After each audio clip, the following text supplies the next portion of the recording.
জুলাই সনদ আদেশ এবং গণভোট কেন অবৈধ হবে না, এই লক্ষ্যে রুল জারি করেছে হাইকোর্ট। আমরা জানি নির্বাচনের পরেই এই জুলাই সনদ আদেশ বা গণভোট বা সংবিধান সংস্কার পরিষদের শপথ নেয়া এই নিয়ে একাধিক রিট করা হয়েছিল। তো একটা সংশয় ছিল যে হাইকোর্ট কর্তৃক এই রিটগুলোকে আমলে নেওয়া হবে না খারিজ করে দেওয়া হবে। তো ফাইনালি আমরা দেখলাম যে হাইকোর্ট আমলে নিয়েছে এবং 4 সপ্তাহের সময় দিয়েছে, মানে 1 মাসের সময় বেঁধে দিয়েছে কারণ দর্শানোর জন্য। তো এখন প্রশ্ন হলো যে উচ্চ আদালত বা হাইকোর্ট কর্তৃক কি ফাইনালি এই জুলাই সনদ আদেশ বা গণভোট অবৈধ ঘোষিত হবে? দর্শক শ্রোতা, আজকে এই বিষয় নিয়ে কথা বলবো। চলুন ডিরেক্ট হিট দ্য পয়েন্টে। হিট দ্য পয়েন্ট নাম্বার 1-এ আমি যেটা বলতে চাই যে এই জুলাই সনদ আদেশ বা গণভোট অবৈধ ঘোষিত হওয়ার জন্য যথেষ্ট লিগ্যাল গ্রাউন্ড আছে, অনেক আইনি ভিত্তি রয়েছে এটি অবৈধ ঘোষণা করার জন্য। এ নিয়ে এর পূর্বেও আমি আলোচনা করেছি। আবার যদি সংক্ষেপে একটু বলি, এই যে জুলাই সনদ আদেশ রাষ্ট্রপতি কর্তৃক যেটি দেয়া হলো, এটি টোটালটা বেআইনি এবং রাষ্ট্রপতির এখতিয়ার বহির্ভূত। রাষ্ট্রপতি এই ধরনের বেআইনি কোনো আদেশ বা অধ্যাদেশ জারি করতে পারেন না। এটি রাষ্ট্রপতির প্রতি প্রেসার ক্রিয়েট করে তাকে দ্বারা জারি করিয়ে নেওয়া হয়েছে। এরপরে আসি গণভোট। গণভোটটি যে পদ্ধতিতে হয়েছে সেটাও টোটালটা বেআইনি। কারণ গণভোটের আইনি পদ্ধতি হলো বিল সংসদে উত্থাপিত হবে, সংসদ কর্তৃক পাশ হবে, তারপরে এটা চূড়ান্ত অনুমোদনের জন্য রাষ্ট্রপতির কাছে পাঠানো হলে রাষ্ট্রপতি যদি মনে করে যে এটা সেন্সিটিভ ইস্যু, সিগনিফিক্যান্ট ইস্যু, এটার জন্য জনগণের অধিকতর মতামত নেওয়া প্রয়োজন, তাহলেই গণভোটের আয়োজন করা হয়। কিন্তু এই গণভোটটি কিভাবে হলো আমরা দেখলাম। অন্তর্বর্তীকালীন সরকার, পার্লামেন্ট নেই, সংসদ নেই, নিজেরা নিজেদের মতো একটা গণভোটের আয়োজন করে পরবর্তীতে এটি নতুন পার্লামেন্ট কর্তৃক র্যাটিফাই করতে চাচ্ছে। মানে টোটালটা বেআইনি তো বেআইনি এবং একটা উল্টো প্রসেস। তারপরে আসি এই গণভোটের যে প্রসেসটা, নির্বাচনের প্রসেসটা তারা করলো, সেটা তো বিভিন্নভাবে প্রশ্নবিদ্ধ হয়েছে।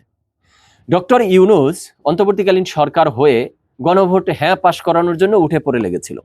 রাষ্ট্রযন্ত্রকে তারা হ্যাঁ এর পক্ষে কাজে লাগিয়েছে, রাষ্ট্রের টাকা হ্যাঁ এর পক্ষে খরচ করেছে। প্রজাতন্ত্রের কর্মচারী, সরকারি কর্মকর্তা কর্মচারীদেরকে বেআইনিভাবে এই গণভোটে হ্যাঁ এর পক্ষে কাজ করতে বাধ্য করেছে। রাষ্ট্রীয় প্রতিষ্ঠানগুলোকে হ্যাঁ এর পক্ষে প্রচার প্রসার করাতে বাধ্য করেছে, যেগুলো টোটালি বেআইনি।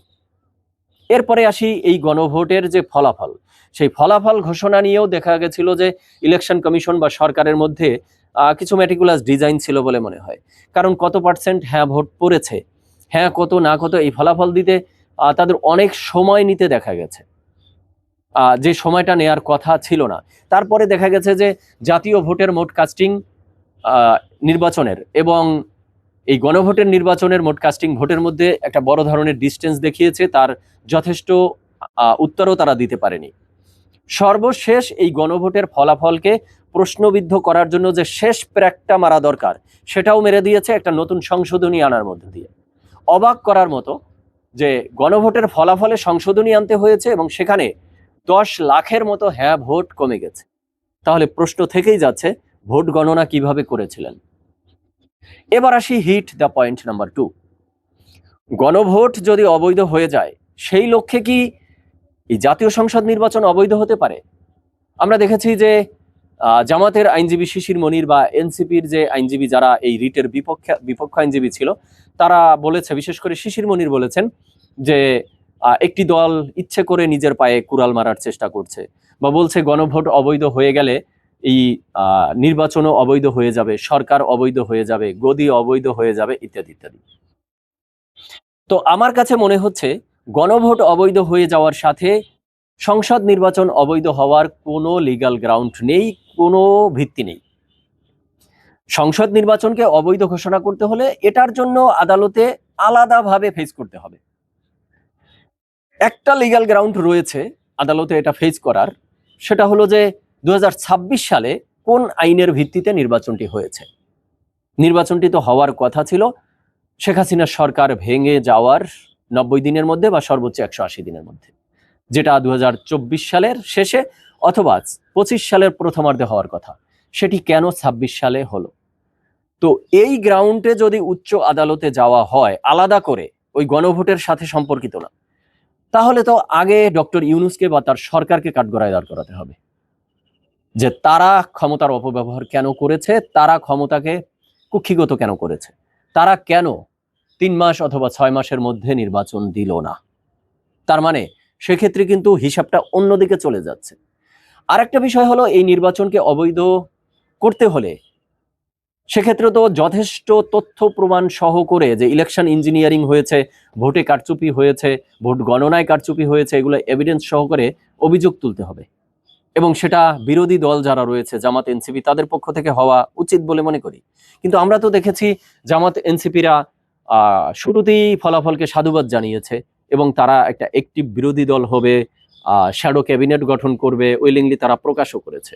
তারা যথেষ্ট এভিডেন্স সহ করে ইলেকশন ইঞ্জিনিয়ারিং বা ভোটে কারচুপি, ভোট গণনায় কারচুপির কোনো অভিযোগ সামনে আনেনি। তাহলে কিসের ভিত্তিতে নির্বাচনকে অবৈধ করার কথা আসলে বলা হচ্ছে? এবার আসি হিট দ্য পয়েন্ট নাম্বার 3। অনেকে বলতে চাচ্ছেন যে এই যে জুলাই সনদের কার্যকরের জন্য গণভোট, এটি তো জনগণের রায়। উচ্চ আদালত কি জনগণের রায়ের বিরুদ্ধে যাবে? জনগণের রায়ের বিরুদ্ধে গেলে সেটি কি ভালো কিছু হবে? দেখুন, এখানে আমার কিছু দ্বিমত আছে। জনগণের রায় সেটা কত পার্সেন্ট মানুষ বুঝে শুনে রায় দিয়েছে, এটা কিন্তু একটা গুরুত্বপূর্ণ বিষয়। কারণ এই গণভোটে 47টা প্রশ্ন যুক্ত ছিল এবং সেটা আবার 4টা প্রশ্নের প্যাকেজের মধ্যে নিয়ে আসা হয়েছিল। এখন হ্যাঁ ভোট দিলে 47টি হ্যাঁ হয়ে যাচ্ছে অটো, না দিলে 47টি না হয়ে যাচ্ছে অটো। এর দ্বারা কি পিওর জনগণের মতামত কালেক্ট করা সম্ভব? আরেকটা হলো, জনগণ বুঝে শুনে হ্যাঁ অথবা না এ ভোট দিয়েছে, তাহলে তো আরেকটা গণভোট করা উচিত বলে আমি মনে করি। আমি দাবি করব আরেকটা গণভোট করা হোক একদম সিম্পল একটা প্রশ্নের উপরে। আপনি হ্যাঁ ভোটে হ্যাঁ অথবা না 47টি প্রশ্ন বুঝে দিয়েছেন না না বুঝে দিয়েছেন, একটা গণভোট হয়ে যাক, বা রাষ্ট্রীয় উদ্যোগে একটা জরিপ হয়ে যাক, সেখান থেকে প্রমাণিত হোক যে এই গণভোট জনগণের রায় ঠিক আছে, বাট সেটা কতটুকু মানার মতো। কারণ একটা বেশিরভাগ সংখ্যক জনগণ যদি না বুঝে কিছু চায়, তো সেটা মানে বৈধ হয়ে যায় বা সেটা রাষ্ট্রের জন্য খুব উপকারী হয়ে যায়? আমার কাছে এমন কিছু মনে হয় না। তো দর্শক শ্রোতা, কনক্লুশনে এসে যেটা বলতে চাই যে এই গণভোট বা জুলাই আদেশ অবৈধ হওয়ার মতো যথেষ্ট লিগ্যাল গ্রাউন্ড রয়েছে। এখন দেখার বিষয় যে উচ্চ আদালত কি সিদ্ধান্ত নেয়, এটি কোন পর্যায়ে গিয়ে গড়ায়। তো দর্শক শ্রোতা, আপনারা আপনাদের মতামত জানাবেন। সবাই ভালো থাকবেন, সুস্থ থাকবেন। ধন্যবাদ সবাইকে।